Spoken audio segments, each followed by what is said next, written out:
for taking the time to be here virtually with us. We're here with you, broadcasting live from the Eaton Conservation Hall at the Conservancy.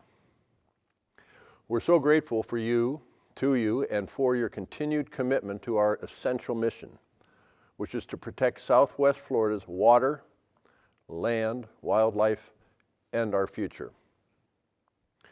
Let me also thank our presenting sponsor for tonight, LFE Capital, and board member, Leslie Frecon. Many, many thanks, Leslie. Again, welcome to all of you. Your Conservancy has achieved tremendous accomplishments this year, though faced with unprecedented adversity and challenges. But with your support, we've navigated these challenges and kept the mission moving forward. Before we get started, I'd like to take a moment to acknowledge the loss of a former chair of the board, an ardent supporter and sincere friend of the Conservancy, Dolph von Arx. As you're all aware, Dolph has left a lasting legacy here at the Conservancy and in our community. Dolph's commitment and compassion for the wildlife can be seen every single day in the Sharon and Dolph von Arx Wildlife Hospital, which proudly bears the name. And to our fellow board member, Sharon von Arx, and to your family, we offer our most sincere condolences. Further, I'm also saddened to share with you the loss this week of another part of the Conservancy family, board member Chris Campbell. Chris was a newer member of the board, but stepped up quickly to chair our legal task force and played an outsized role in his time on the board. We again offer our condolences to Chris's family on their loss, while we honor his many contributions to our mission. It's hard to look back over this last year without thinking of Hurricane Ian. The entire community was affected, some more than others, but for many, to our north in Lee County, it was truly a catastrophic event. The Conservancy met the challenge by persevering through unforeseen challenges, caring for our wildlife from across the region, and supporting our partners. The resilience of our entire team, the efforts of the volunteers and staff and interns to build back has been, in a word, unwavering. This historic storm has demonstrated that our mission has never been more relevant than right now. The protection of our natural resources, in particular our wetlands, our dunes, our uplands, and our mangroves. And they should all be in the forefront of all of our minds, because they act as the best defense of our community, and they must be protected. Also, and through the annual Red Snook Catch-Release fishing tournament this year, the Conservancy conducted a special cash call fundraiser for the YMCA of Marco Island to benefit the rebuilding efforts of the residents of the Isles of Capri. We raised more than $45,000 in 10 minutes with a $25,000 matching donation from the Collier Community Foundation. This is a true measure of moving forward and supporting our communities together. Thank you to our event chair and board member, John Cook, and to the event co-chair and former board member, Wayne Meelan. And a very special thanks to you, Terry, and Bob Edwards, our 2022 events chair. With their inspired leadership and the support of the entire Magic Committee, the event raised over $2 million. And all of these funds help to power our mission and our programs. We're proud to share that we have maintained our platinum rating from GuideStar and our 4-star Charity Navigator rating, which recognizes our strong financial health, a commitment to accountability and transparency, and an adherence to the industry's best management practices. So none of this could happen without your investments. You, our generous supporters and members, continue to provide. Your support enables the Conservancy to continue as a region-wide leader in protecting the quality of our life now and for future generations. Your Conservancy is strong, but meeting future challenges depends upon your continued involvement and support. On behalf of the Conservancy's board and staff, we want to thank you again for your sustained support, collective dedication, and insight. And it helps us to guide the mission forward. We look very forward to another successful year together. I'd now like to turn this over to the more than able treasurer, Leslie Frecon, for a report on the financial position of the Conservancy. Thank you, John, and good evening, everyone. I'm pleased to report that once again, the Conservancy of Southwest Florida is in sound financial condition. This is the result of aggressive expense management and successful fundraising as the community continues to support our mission through generous donations. One of our key challenges is the inflationary increases across most areas of expense: salaries, utilities, insurance, similar to other businesses. Our 2022-2023 budget projects continued financial stability based on a conservative set of assumptions and maintaining our existing core programs. Our endowment is performing well, exceeding benchmarks and growing through bequests and financial returns on our investments. Our governance includes having a seasoned finance committee made up of individuals with a wide range of expertise who meet regularly to review financial performance and advise management on matters that have financial implications. These graphs indicate our total year operating performance in both income and expenses. You may find this presentation on our website following this meeting. The first is income by source. Please notice the philanthropic categories: individual contributions, grants, memberships, and special events. These four categories together represent almost 96% of our total income through donations from our more than 6,000 supporters. Total revenue this past year was $8,466,598. Next, expense by function shows that 80% of every dollar raised goes towards our programs, which execute our mission to protect Southwest Florida's water, land, wildlife, and future. This slide, expense by program services, details how programmatic dollars are spent throughout our four core areas of environmental education, science, policy, and wildlife rehabilitation. In closing, we'd like to extend a hearty thank you to our volunteers. It's not enough to have good finances and a great staff. The fact is, we'd be lost without them.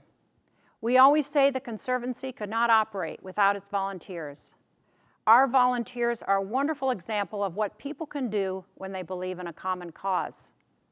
To our volunteers at this meeting, we are grateful for you. I would now like to turn this over to our Governance Committee Chair, Stefan Bothe. Thank you, Leslie. As always at our annual meeting, we celebrate and recognize the members that are leaving the board, that are continuing on the board for their second term, and who are joining us for the first time. We like to first recognize the 7 members who are departing the board and moving on. It should be noted that it's very hard to say enough about these people and the time they committed to the Conservancy in such few words, but they will know that their work with us was very much appreciated. Thanks to Carol Donato for chairing Magic Under the Mangroves for 2 years, serving as an active member of the committee for many more. Lou Allen, he played a leading role in the environmental affairs and other board committees during his 8 years, serving with special interest in wildlife and water issues. Laura Lee LeBeouf chaired our marketing and development committees for many years, assisted the Conservancy to present at multiple prestigious events and grow our audience. Camilla Patton, the former supervisor of the Collier school system, championed our education program with Collier County Public Schools and ensured the Conservancy remained as a strong partner with area students. Judy Hoshon is one of those people that you can't say anything in a few words that will ever summarize the contribution she has made to the Conservancy and to the board. She chaired our EAC committee for 4 years, played a pivotal role in supporting staff in fracking and growth management issues in our region. Tom McCann, my predecessor, chaired the governance committee, and this is a committee that serves very often in the background and doesn't get recognized for all the work they've done.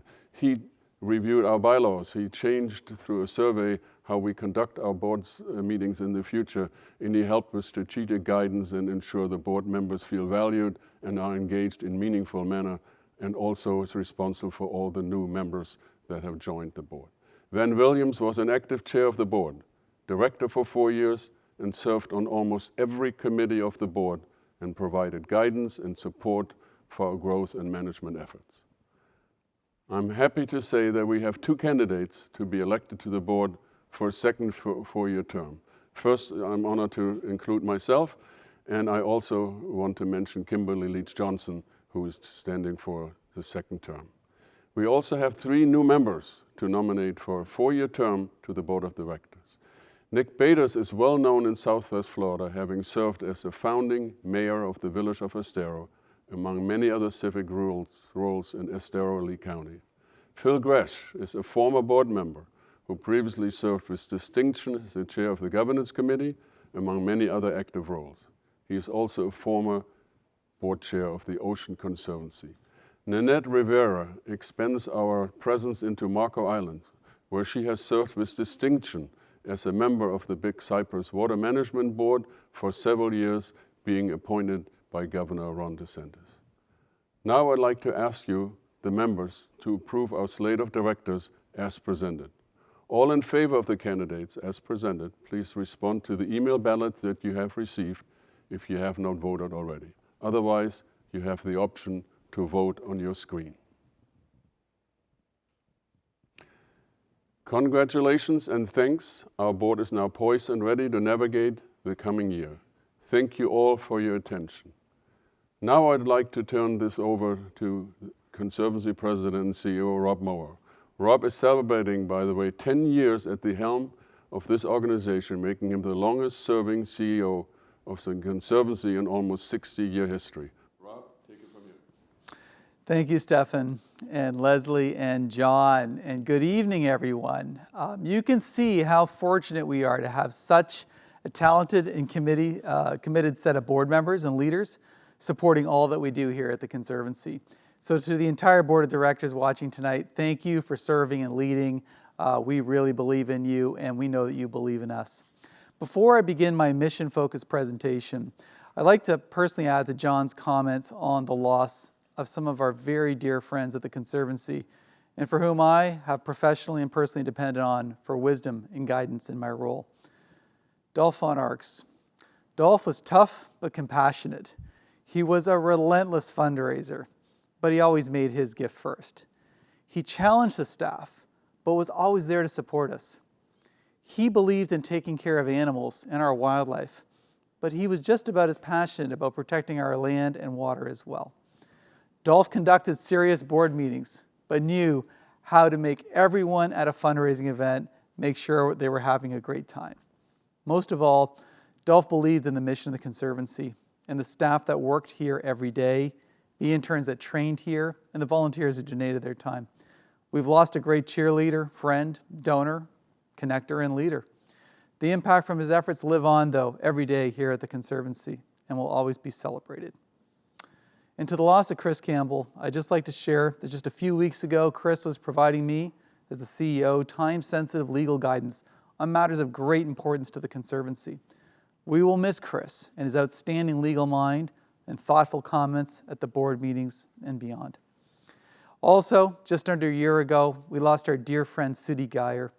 Sudi was a force for the original Nature Center creation and served as a board member for 2 rounds on the board with distinction. She represents the spirit of importance of education and mission, and we miss her very much, but we're so grateful to everything she did while she was with us for those many years at the Conservancy. Now, we all know how important our volunteers are to the Conservancy's mission work, and one that we'd like to recognize tonight is Sharon Trulock.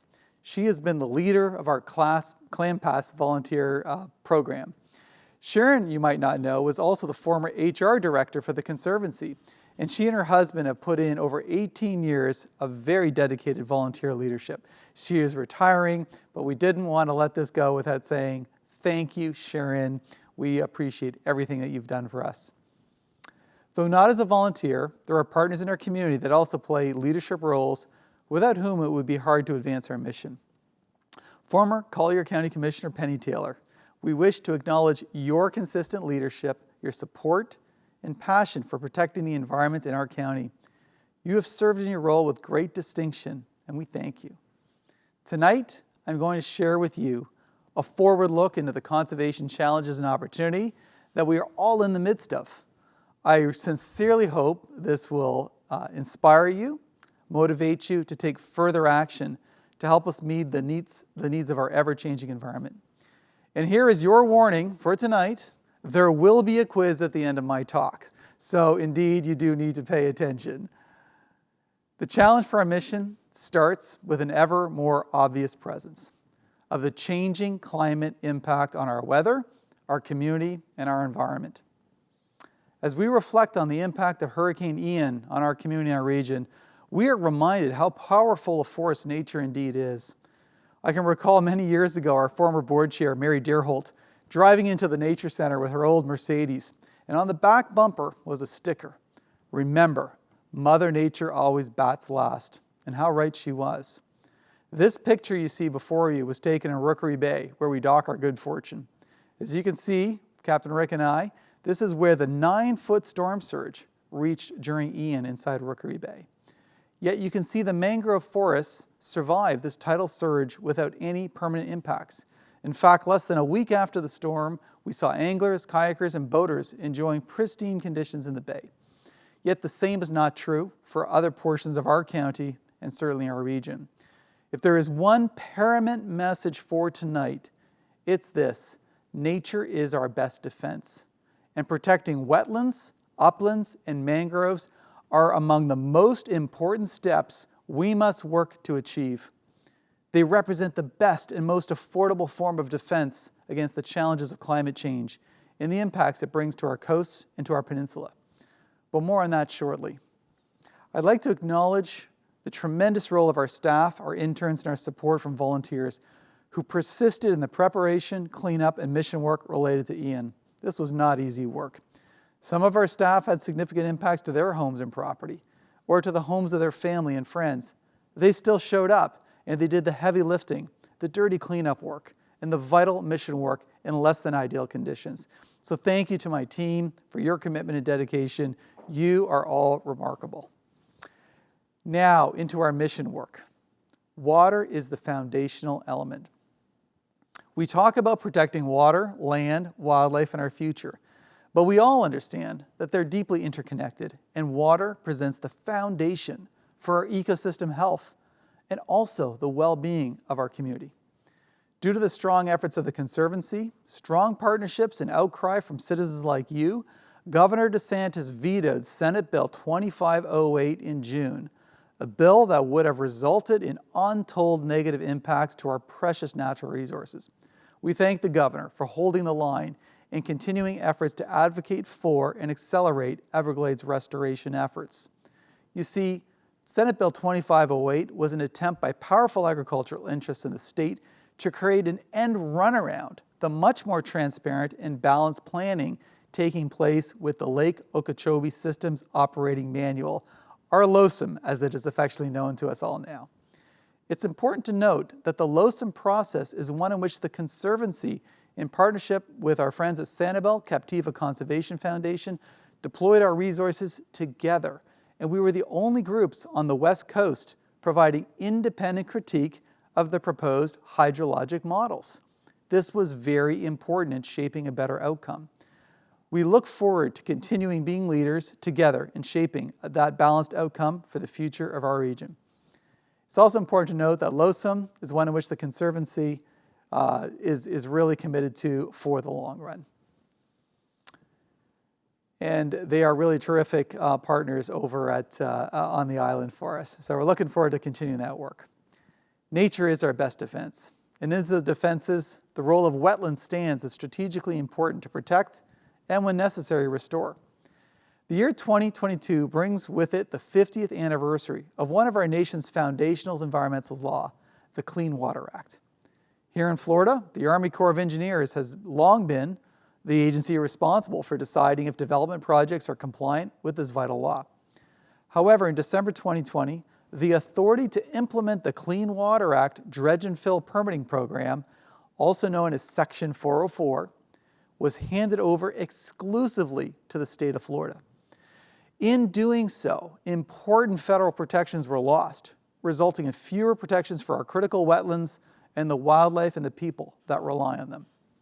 The Conservancy and our partners, represented by Earth Justice, have been in court challenging this illegal transfer of authority. Remember, the Conservancy was founded to stop the fill and dredge operations and the destruction of Rookery Bay, so this goes right to our roots.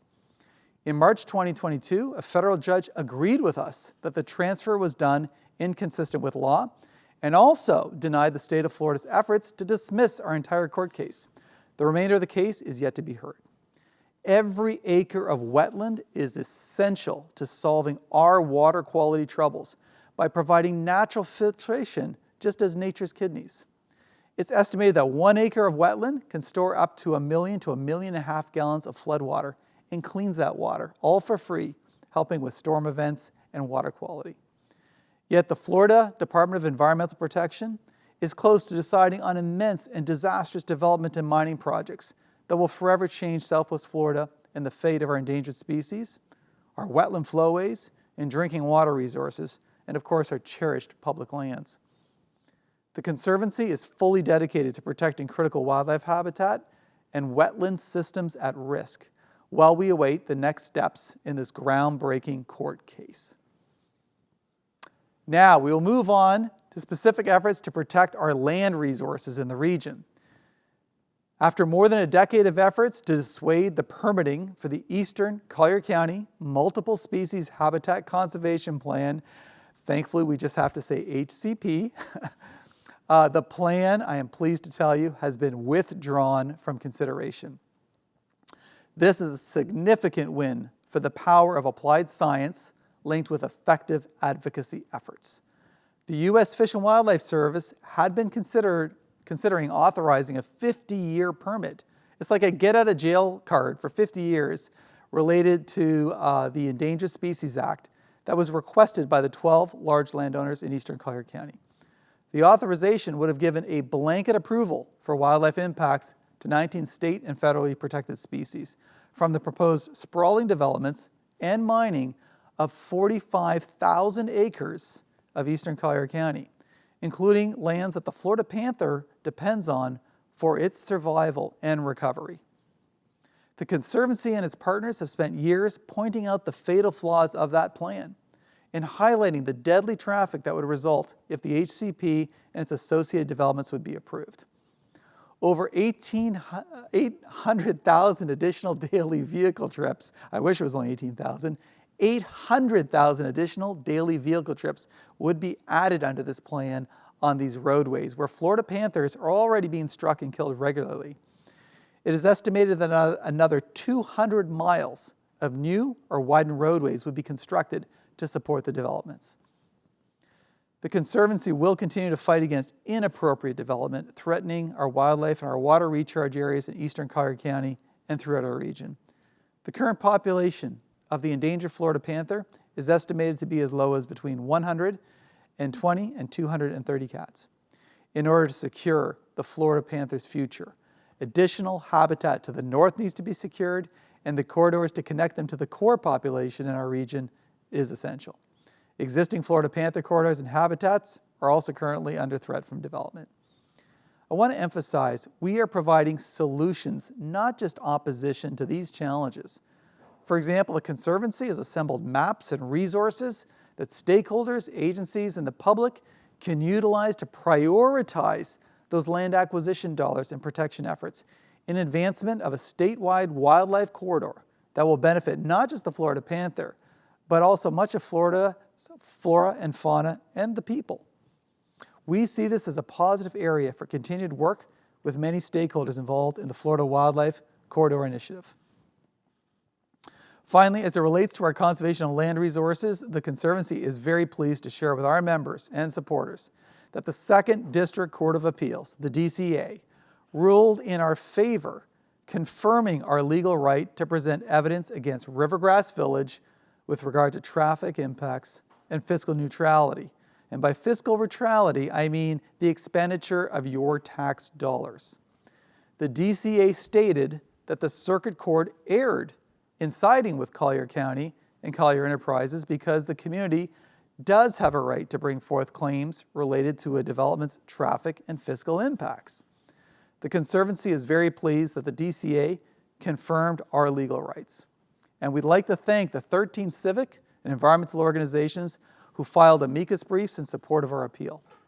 Furthermore, we're very grateful to our members and supporters at the Conservancy as we continue our long and distinguished 59-year history of advocating for solutions that balance the need of a growing community and development with the preservation of critical natural resources. Of course, one of the greatest threats to our native wildlife is just not a habitat destruction, but of course now the Burmese python. And thanks to the support of our donors, the Conservancy has established itself as one of the leading authorities on the matter of invasive species in our region, with a focus not just on the pythons, but also most recently efforts on the cane toads in our urban environment as well.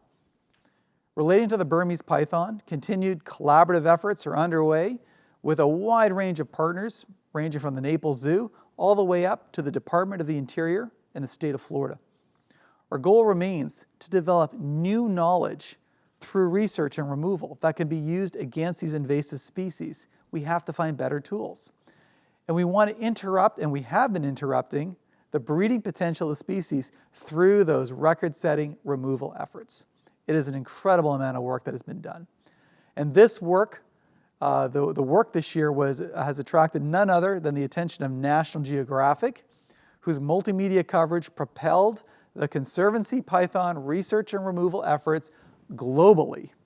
We can truly say this work is world-class, and I say, go Team Python. This was also a record-breaking year for our sea turtle conservation program.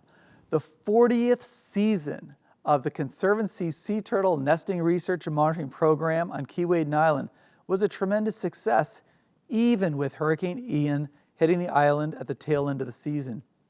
This year, there was a record 628 nests on the island and about 43,000 hatchlings that made it into the Gulf before the storm. That's a substantial increase in comparison to the last decade. And it's because of those 40 previous years of work that we are seeing success today. And I'd like to acknowledge the commitment of the science team led by Kathy Worley and supported by David Addison for many years, but also our current staff and interns. Congratulations to all your hard work. The Von Arx Wildlife Hospital admitted almost 4,300 native animals. Let me repeat that again, over 4,300 wildlife animals last year. That is an astounding number, and this trend of increasing admission continues to be a great challenge as our region grows and the threats to our native wildlife escalates. And as you know, each animal admitted in the hospital is given the best possible chance at recovery and release. Though the hospital often acts as the end of the line for injured wildlife, there's no other place for it to go. We also have been working diligently through education and public partnerships to prevent those injuries from happening rather than focusing on the downstream treatment, which is expensive, time-consuming, and challenging for our team, not to mention very stressful and difficult for the injured animal. Your support has allowed us to meet the regular challenge in addition to an unprecedented influx of animals seen after Hurricane Ian. In fact, many of you are aware that the Crow facility on Sanibel Island was completely destroyed as a result of Hurricane Ian. Many of those animals being treated were in fact transferred to the Von Arx Wildlife Hospital, where this team that you see in this picture took on the additional challenge of rehabbing those animals, and they all deserve our thanks. In June, on Marco Island, more than 4 acres of gopher tortoise habitat was protected through a wonderful collaborative partnership. Joanna Fitzgerald, the director of the Von Arx Wildlife Hospital, helped coordinate the efforts to deploy people and tools to install a silt fence to keep the tortoises from crossing the road on a stretch of South Barfield Drive that has a 30-mile-per-hour speed limit. Yet that was the location of more than 28 tortoise mortality events in 2022 alone. The fence was completed in one day, alleviating so far numerous injuries to wandering tortoises. More than 200 tortoises and other native wildlife, including the beautiful burrowing owl, have been protected just because of this one prevention effort. Very, very helpful and very enlightening for all of us. When it comes to innovation, hands-on and outright just cool projects, and we think about our future, look no further than our Learning Adventures bus, as we love to call it, the lab. You might have seen it rolling through town, and it is exciting. It's designed to help us reach underserved and other communities, and this mobile classroom is decked out with amazing technology and supported by talented, passionate staff who engage and motivate learners all across our region to understand and take action to protect our environment. The current focus for programs on the lab currently include water quality, red tide, blue-green algae, and climate change issues. So we are really navigating forward in new ways. And it goes without saying that securing our future really does rely on a great part of remaining as financially strong and as independent as possible. This independence, of course, comes from your financial support. We don't depend on outside forces of support. Your support powers our mission. And as Leslie mentioned, we are facing these inflationary pressures, but the Conservancy is determined to steward every dollar spent for maximum impact. And we accept the challenge of further building our endowment and seek additional targeted programmatic gifts to sustain our core programs. Our talented staff, they depend on you. And you depend on our team to protect our environment and our home. So help us stay strong with your enhanced support. And if you'd like to help grow our endowment, I'm available after 7:30 p.m. tonight. Just give me a call and we can talk. And as we think about our future, we have to factor in how climate change is accelerating and creating significant issues here on the ground in Southwest Florida. I'm here to share that that will continue. Changing rainfall patterns leading to excessive flooding, the increased intensity and frequency of hurricanes, the increased heat impacting human health and infrastructure, and of course sea level rise impacting all facets of our coastal communities are all realities we are now dealing with and we must plan for. Despite the challenges, there is one thing that is certain. We have to prepare for climate change now if we wish to protect our communities. We have to build resilience to the impacts.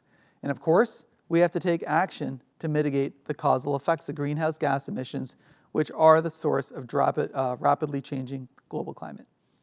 And that's why the Conservancy conceived of and helped launch an initiative 3 years ago called Growing Climate Solutions. In fact, literally just a few hours ago, along with several of our board members and over 250 local residents, business representatives, elected officials, media and students, we were all together at the largest regional climate summit in the history of Southwest Florida, sponsored by a Fortune 500 company, Hertz, and supported by many key regional entities. The Climate and Community Summit, of which we are a founding and driving force behind, occurred and will produce a formal set of recommendations to provide local elected leaders and area citizens the tools to advance climate resilience and related efforts. You can learn more and take action by visiting growingclimatesolutions.org, and there are links there to our Climate and Community Summit. Finally, we are thrilled that as part of the Nature Center improvements, the Conservancy has created a wonderful tool, a state-of-the-art climate change immersive theater in the new John and Carol Walter Discovery Wing to visualize the challenges and the solutions for our region and our planet. On top of this expansion and across all of our new buildings are 500 new solar panels funded by the Martin Foundation, furthering our efforts to generate sustainable power for our needs. All of our collective efforts, protecting land, water, wildlife, result in securing a better future for all of us, for our kids, for our grandkids. This past year, we had a tremendous year by reopening the Nature Center and inviting guests to enjoy the center, thanks in part to a $5 million investment from our generous donors. The newly expanded Dalton Discovery Center and the John and Carol Walter Discovery Wing are interactive, immersive, educational exhibits and experiences that showcase our magnificent environment, the issues I've been talking about, and what we all must do together to protect land, water, and wildlife. If you've not been here yet, I invite you to come and experience the new and enhanced Nature Center. Throughout the past year, we've welcomed thousands of students and many, many visitors. This includes a record-breaking 2,000 plus visitors that came just on Earth Day last year alone. It was a wonderful day, and if you were here, you could just feel the energy. People want to learn about the challenges. And we are beyond thrilled to see the new Environmental Studies dormitory nearing completion in our backfield. The largest single building project in our history, this facility will house up to 36 interns as well as visiting professors. It will also provide a state-of-the-art multimedia production studio and related support space for our staff and our mission work. We are so grateful to Jeannie and Christopher Smith, who have gifted the building, along with almost a dozen other foundations and donors who are making this long-awaited dream become reality. Now let's turn to an inspiring part of our program. This is really one of the highlights of the year, and I love being a part of it. This is the presentation of the Eagle Award, the Conservancy's highest honor. It is given every year to a person, a couple, or group who have worked to advance the Conservancy's mission in the most significant ways for a sustained period of time. This year, we have selected someone who has been absolutely instrumental to all the work I've discussed tonight and our success. When the Conservancy was approaching the 40th anniversary celebration, that seems like yesterday, by the way, I can recall sound advice I received from many board members. One of them was Jenny Sutton. She kindly told me she would not chair the 40th anniversary gala committee, and I sort of gulped. But what she would do was invite a group of 40 women out on the good fortune and take them out for a cruise and help us identify a dynamic leader who could lead such an effort. Well, that was a good idea, and that strategy really did pan out well for the Conservancy. The dynamic leader who stepped forth was none other than this evening's Eagle Award winner, Sue Dalton. Not only did Sue agree to lead and organize the 40th anniversary gala committee, she, with her able friend and event planner, Bothe, began envisioning a unique event on site worthy of the Conservancy's mission and importance in the community. And hence, Magic Under the Mangroves was created. Since those early days, Sue has remained steadfast as a champion in our community for the Conservancy. She and her late husband, Bill, founded the creation of the beloved Dalton Discovery Center. Let's hear from a few of those individuals whose lives and careers have been influenced by Sue's generosity. Take a look.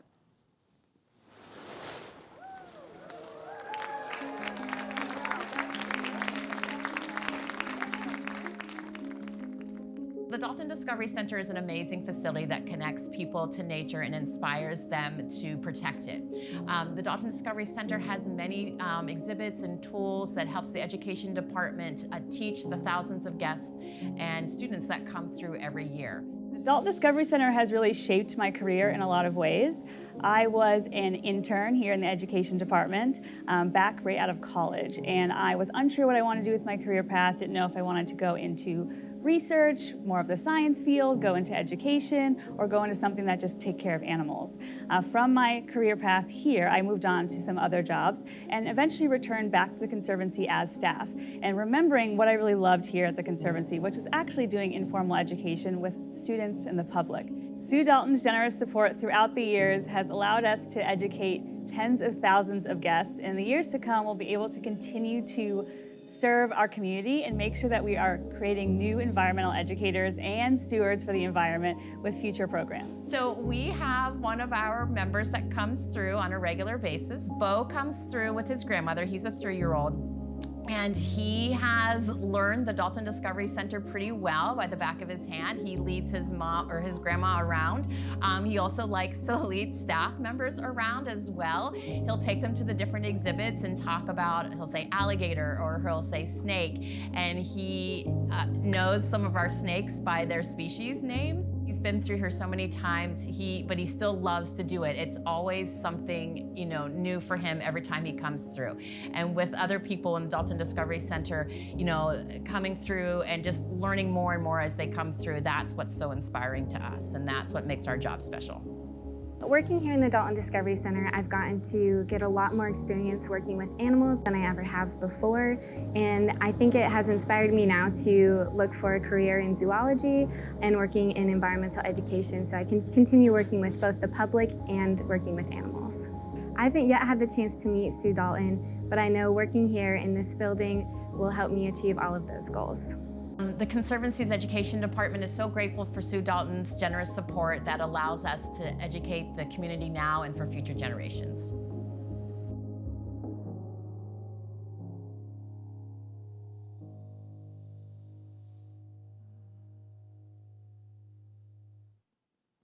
I hope you found that as inspiring as I did. And so once again, congratulations to our 2022 and 23 Eagle Award winner, Sue Dalton, a champion for the Conservancy and for the community. Congratulations, Sue. And don't forget, that most exciting event of the year that Sue dreamed up is returning to the Conservancy Nature Center in 2023. Yes, that's right. Magic Under the Mangroves will take place very soon on March 2nd, and we encourage you, if you have not purchased your tickets or patron packages, please do so. This will be the 19th year that we've held the event on site to support our mission work, and we're more than excited to celebrate with you as we move towards our 60th anniversary next year. We're really grateful to this year's event chairs, Tony and Charlie Mueller, and to the returning presenting sponsor, Northern Trust, and our supporting sponsor, once again, William Ravis. Thank you again to tonight's presenting sponsor for this evening, LFE Capital. I really do hope that you found tonight to be an inspiring night that motivates you, and that you'll help spread the word about what the Conservancy is doing and help others become involved as well. We are all a part of protecting our paradise. When we take paradise for granted is when it is jeopardized. You are a critical part of our team. And with your support, we can move forward towards a more sustainable future for our region. So stay in touch, stay connected, stay informed about the Conservancy. We're so excited that we have a lot of great activities coming up. And as a reminder, before we break tonight, board members, please access your link in your email for a brief but important meeting that is forthcoming. Everyone else, our members and supporters, thank you for tuning in. Thank you for joining us, for your support of the Conservancy of Southwest Florida. We can't do it without you, and we're so pleased that you've joined us on tonight's journey. Enjoy your evening, and thanks.